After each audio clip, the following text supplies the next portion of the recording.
The air on Stillpant Station was a meticulously crafted lie. It smelled of nothing, a sterile void engineered to be inoffensive to the hundreds of assembled species. Each delegate existed within their own invisible curtain of tailored atmosphere, a shimmering, barely perceptible distortion in the light that separated the methane breather from the chlorine sipper, the ammonia puffer from the oxygen consumer. The Grand Conclave Hall was a masterpiece of neutral diplomacy, a vast, crystalline chamber where gravity was a polite suggestion rather than a law, and the spectrum of light was a gentle, universal gold that flattered crystalline carapaces and membranous wings alike. From his observation dais, Xylo of the Lystra adjusted the multifaceted lenses of his ocular sensors, taking in the scene. The Lystra were a species of delicate, insectoid beings, their thoughts a constant, quiet hum of empathetic resonance.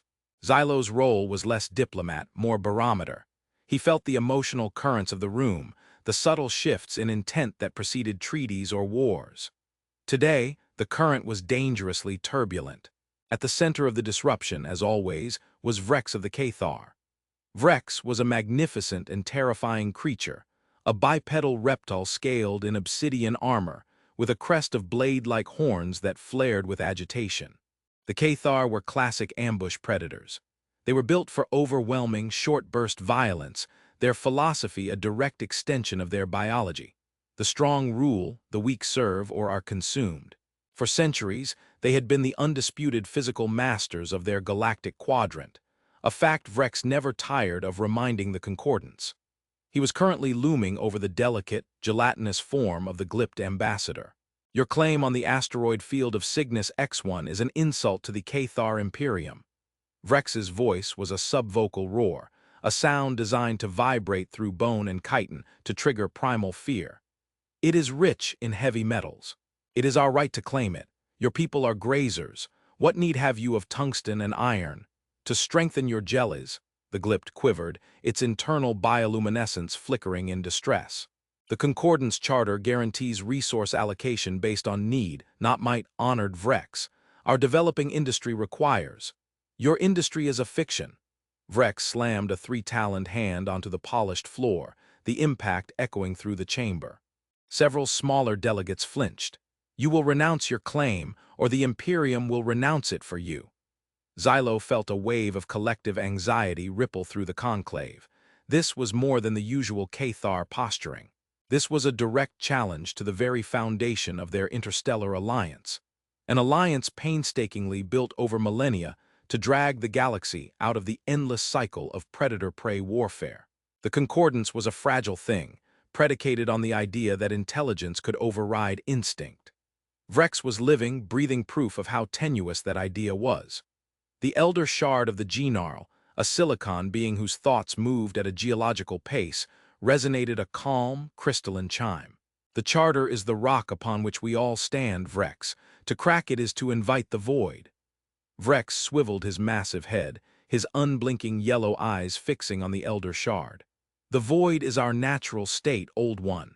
Strength is the only law with meaning. The rest is the bleating of herd animals, afraid of the wolf. It was then that the chamber doors hissed open. The announcement protocol was a soft, multi-tonal sequence, but it fell into a hall that had suddenly gone utterly silent. Announcing the delegation from the Sol system. Sector 616. Designation, human. 3 figures entered. They were not the largest beings in the room, nor the most overtly armed. They wore simple, dark gray formal wear that absorbed the golden light rather than reflecting it. They were bipedal, soft-skinned, unarmored. To a casual glance they looked fragile, prey. But no one in the conclave who had studied the reports made that mistake anymore. The 3 humans moved with an unnerving economy of motion. They didn't stride or stalk or glide. They flowed into the room, their steps perfectly in time, yet not in a way that seemed rehearsed. It was innate, like a pack of wolves moving through snow, each placing their feet in the prints of the one before. Ambassador Aris Thorn was in the center. He had a face that seemed shaped by patience, his hair showing streaks of silver. His eyes, a pale blue, were calm and missed nothing. To his left was Ambassador Eva Ristova, her expression severe and analytical, her dark eyes sharp and focused. To his right, Ambassador Kenji Tanaka, a man whose stillness was an event in itself. He was not still in the way a rock is still. He was still in the way a coiled serpent is still, a study in potential energy. Xylo had spent more time studying the human file than any other. It was a document of pure contradiction, a species that wrote poetry about the stars and then built weapons to shatter worlds. A species that healed its most grievously wounded with breathtaking technology and then engaged in ritualized combat for entertainment. They were a biological paradox. They lacked claws, fangs, armor, or venom. They were slow compared to a Cathar, weak compared to a Gnarl in its powered frame. Yet the final addendum to their file, classified at the highest levels and accessible to only a few, contained a single, chilling sentence from the initial xenobiology report. They are not the strongest, nor the fastest. Their primary evolutionary weapon is perspective. They see the end of the chase before it begins. They are the predator of last resort, the one that wins not by a single strike, but by the certainty of exhaustion. They are persistence hunters. The humans took their designated place at the edge of the central forum, not speaking, not interacting with anyone. They simply stood, observing. Their presence changed the very atmosphere of the room. The background hum of anxiety Xylo had been sensing didn't vanish. It sharpened, coalesced, and focused. Vrex, who had been the center of all attention, suddenly seemed smaller, louder. A beast roaring in a cage it was only just beginning to perceive. He clearly felt the shift and did not like it. His ego, as vast and brittle as a gas giant's moon, could not tolerate being ignored. He turned his attention from the trembling Glypt and fixed his gaze on the silent human delegation. "Ah, the new ones," Vrex boomed, his voice dripping with condescension. "The soft skins from the death world. I have read your files. A species that poisons its own nest and calls it progress. You are a cosmic accident. Do not think you have a voice here among true predators." Thorn, Ristova, and Tanaka did not react. Their expressions remained neutral. Their posture did not change. They simply watched him. It was their stillness that was so unnerving. Other species fidgeted, shifted their weight, adjusted appendages. The humans were monoliths of quiet attention. Enraged by their non-reaction, Vrex took a step towards them, his talons clicking on the floor. "This conclave has grown weak, coddling prey species and prattling about charters. The Cathar will remind it of the natural order. Your softness has no place here, prey things. You will learn to fear us." He puffed out his chest, the scales on his throat rattling, a classic Cathar dominance display.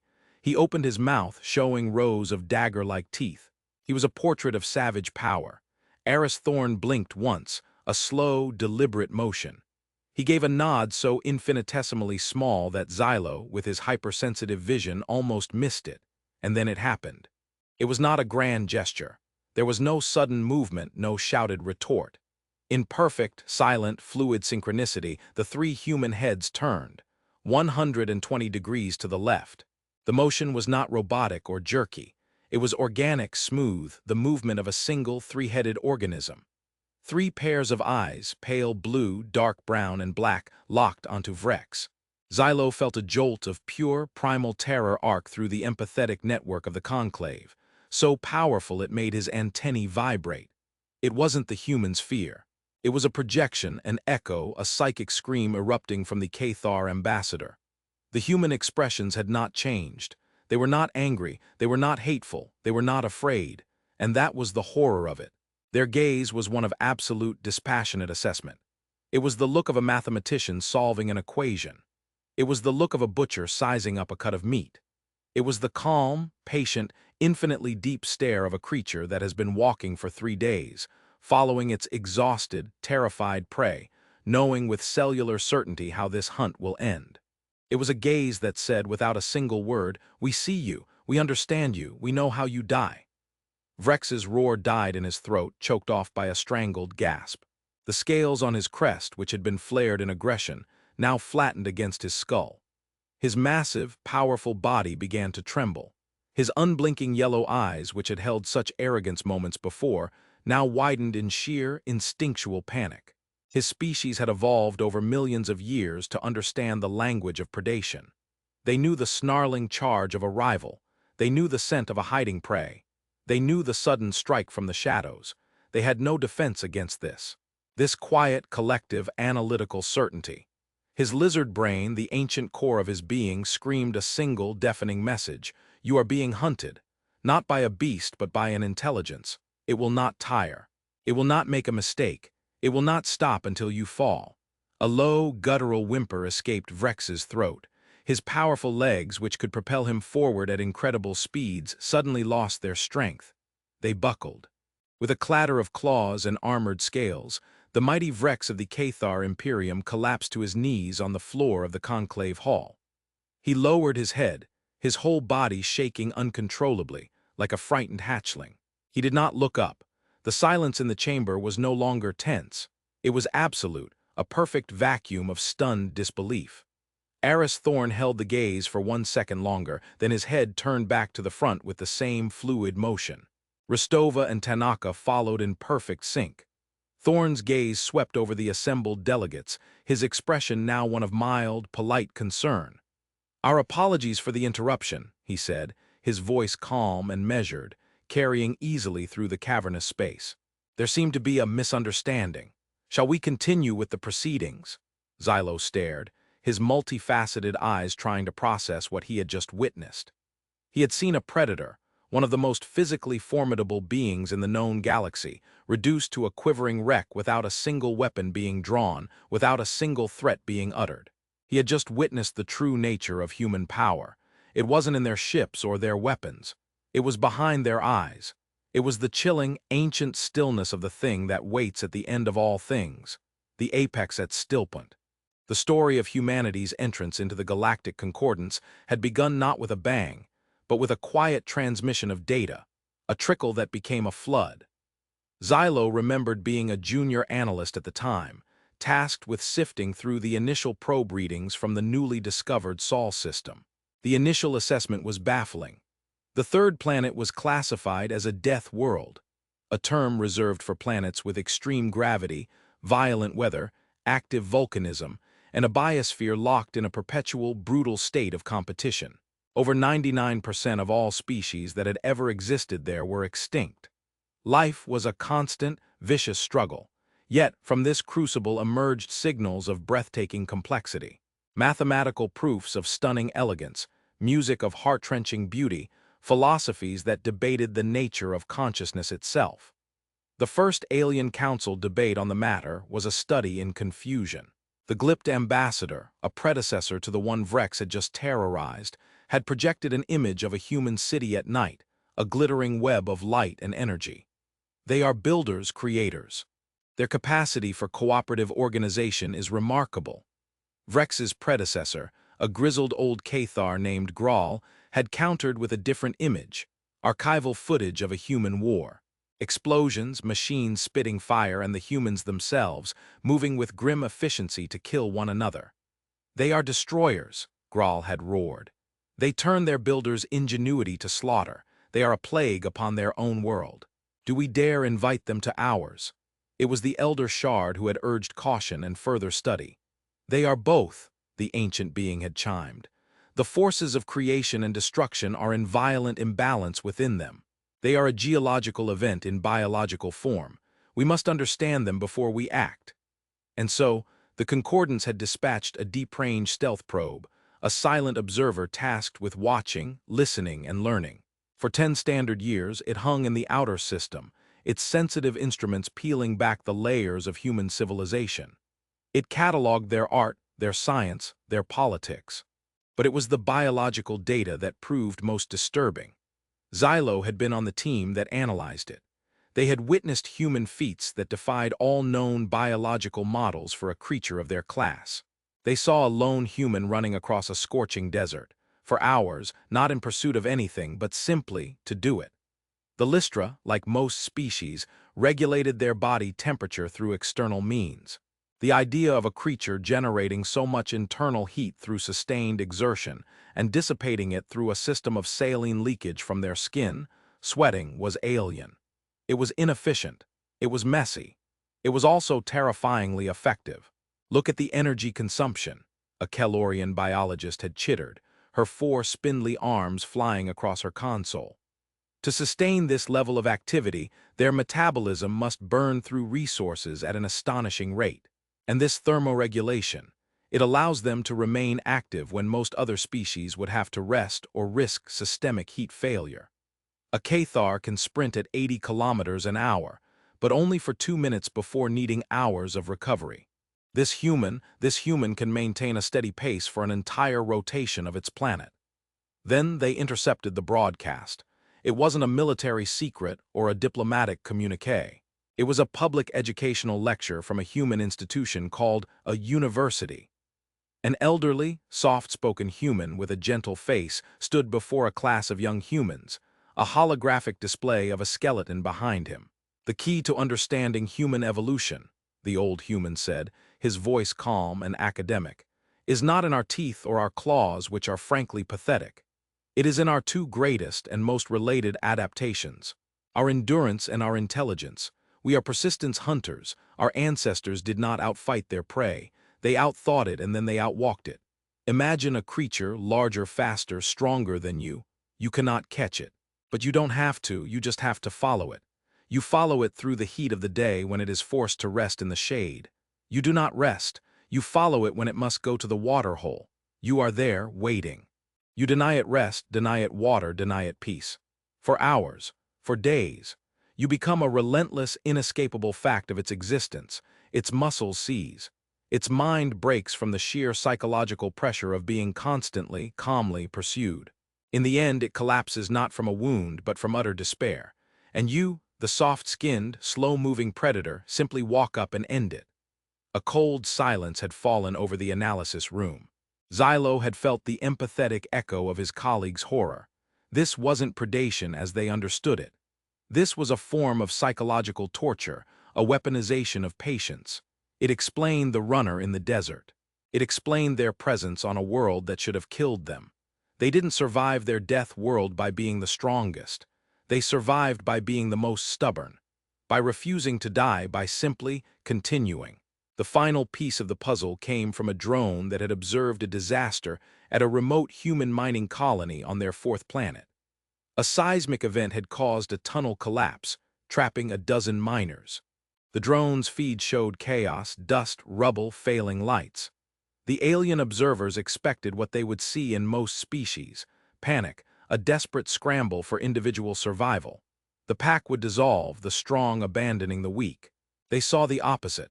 Those outside the collapse immediately and methodically began a rescue operation. They did not roar or posture. They worked. They formed teams, stabilized the entrance, rerouted power, and began clearing debris by hand when machines were too risky. The footage from inside the tunnel was even more revealing. A senior miner, her leg crushed by a beam, was not screaming or thrashing. She was calmly directing the others, rationing oxygen, treating a younger miner's injuries with a makeshift tourniquet, her voice never wavering even as her life was bleeding out. They were a pack, but their pack instinct wasn't just for the hunt. It was for mutual preservation, and it was just as relentless, just as unbreakable. They were a species that would walk for 3 days to kill you and dig for 3 days to save one of their own. The two instincts were born from the same source, a terrifying, indomitable will. Now, in the conclave hall, Xylo looked from the broken Cathar to the 3 still humans, and he understood. Vrex's mind hadn't been assaulted by a telepathic attack. It had been defeated by biology. The humans' synchronized gaze was a pack signal. Their forward-facing binocular eyes were the universal galactic sign of a predator. Their stillness was the stillness of the hunter that knows it doesn't need to rush. Vrex's instincts, honed over eons to recognize threats, had looked at that calm, unified, intelligent stare and recognized its own evolutionary dead end. It recognized an enemy it couldn't outrun, couldn't fight off, couldn't intimidate. It recognized the face of inevitability. The silence in the hall was finally broken by the Elder Shard. Its crystalline voice resonated, clear and pure. "Ambassador Thorn, your delegation's arrival has been impactful." Aris Thorn inclined his head slightly. "We merely wish to observe the decorum of this esteemed assembly, Elder Shard. It is our first formal appearance. We did not wish to cause a disturbance." The statement was so profoundly understated, so perfectly diplomatic, that it was somehow more chilling than an overt threat. A disturbance had been caused, a paradigm had been shattered, and the humans were claiming it was an accident. Xylo felt a flicker of something new from Thorne's direction, not malice, not pride, but a deep, weary sense of responsibility, as if this power they held was a burden, a tool they carried with great reluctance. Eva Rostova's dark eyes swept the room, and for a moment they met Xylo's. He felt an intellectual curiosity from her, a sense of being seen and catalogued. She knew what he was, an empath. She probably knew he was feeling the aftershocks of Rex's terror. Her expression didn't change, but he got the distinct impression that she was filing away his species' reaction for later analysis. They were always learning, always observing. Kenji Tanaka had not moved a muscle. His gaze had returned to a neutral, middle-distance stare, but Xylo could sense the tension had not left him. He was still coiled, a spring wound tight, ready for the next threat. He was the physical manifestation of their species' vigilance, the ever-present understanding that survival was a temporary state, earned through constant awareness. The glipped ambassador, forgotten in the confrontation, slowly reformed its gelatinous body. Its internal lights glowed with a new color, a mix of awe and profound relief. Two Cathar Jr. attachés hurried forward, their movements furtive and panicked, and helped the still-shaking Vrex to his feet. They did not look at the humans. They kept their heads bowed, their posture submissive, and quickly escorted their disgraced leader from the chamber. The great predator had been reduced to a chastened subordinate in the space of 30 seconds. With Vrex gone, the immediate tension broke, replaced by a nervous, buzzing uncertainty. Delegates began to murmur to one another in their own languages. Glances were thrown towards the human delegation, quick, fearful, and respectful. The entire political landscape of the Galactic Concordance had just been redrawn. The old dichotomy of predator species versus prey species was obsolete. Now there was a third category, occupied by a single, soft-skinned race from a forgotten sector. Thorne waited for the murmuring to subside before speaking again. His voice remained a calm island in the sea of uncertainty. "Now," he said, addressing the Elder Shard but projecting to the entire hall, "I believe the glipped ambassador was presenting a petition regarding resource allocation in the Cygnus X1 field. Humanity would be interested to hear the details. We have some experience in asteroid mining and sustainable resource management that may be of benefit to the Concordance." It was a masterstroke of diplomacy. He did not gloat. He did not press his advantage. He immediately pivoted back to the mundane business of the conclave, as if what had just happened was a triviality. In doing so, he demonstrated a different kind of power, not just the power to dominate, but the power to build, to mediate, to control the narrative. He was offering an olive branch, but everyone in that room understood it was being offered by a hand that could, if it chose, crush them all. Xylo watched as the glipped ambassador, with newfound confidence, began its presentation. He felt the emotional tenor of the room begin to settle, shifting from stark terror to a complex cocktail of fear, respect, and intense curiosity. The humans had arrived. The game had changed. And Xylo, the empathic barometer, knew that the galaxy would never be the same. The stillness had come to the heart of the storm, and it was more terrifying than any tempest. Later in the quieter, more private chambers reserved for interspecies caucuses, the true fallout began. Xylo found himself in a meeting with the Elder Shard and a handful of other senior diplomats from long-standing prey-analog species. The air, even filtered through their individual environmental shields, was thick with nervous energy. "They broke him," whispered a delegate from the aviary fleets, a bird-like creature whose feathers were ruffled in agitation. "They did not touch him, yet they broke his spirit. What sorcery is this?" "It is not sorcery," the Elder Shard resonated. "It is biology magnified by intelligence. We have always judged power by the claw and the fang. The humans measure it in heartbeats per minute, in calories burned, in the relentless passage of time. The Cathar fight a battle. The humans fight the war that comes after." Xylo found his voice, the clicks and whistles of the Lystra tongue translating into the Concordance standard. "I have studied them, Elder Shard. I believe the display today was deliberate, a calculated demonstration. Of course it was, the Elder Shard replied. But calculated to what end? To terrorize? Or to stabilize? The question hung in the room. It was the crux of the new galactic equation. Were the humans just a new, more sophisticated brand of bully, or were they something else? Consider the events, the Shard continued. Vrex was threatening the foundation of the Concordance. He was advocating a return to the law of the strong. The humans did not challenge his words. They challenged his very definition of strength. They proved that a roar is meaningless against a whisper if the whisper holds a greater truth. They did not attack the Cathar Imperium. They surgically removed its most belligerent voice from the debate. They have made an enemy of a powerful empire, the avian delegate fretted. Have they? Xylo countered, thinking of the submissive posture of Vrex's aides. Or have they instilled a healthy fear in an empire that has long mistaken belligerence for strength? The Cathar respect power. They have just been shown a new form of it. They will not attack the humans. They will study them, and they will be afraid of what they find. Their private caucus was interrupted by a soft chime at the door. A junior Lystra aide entered, bowing low.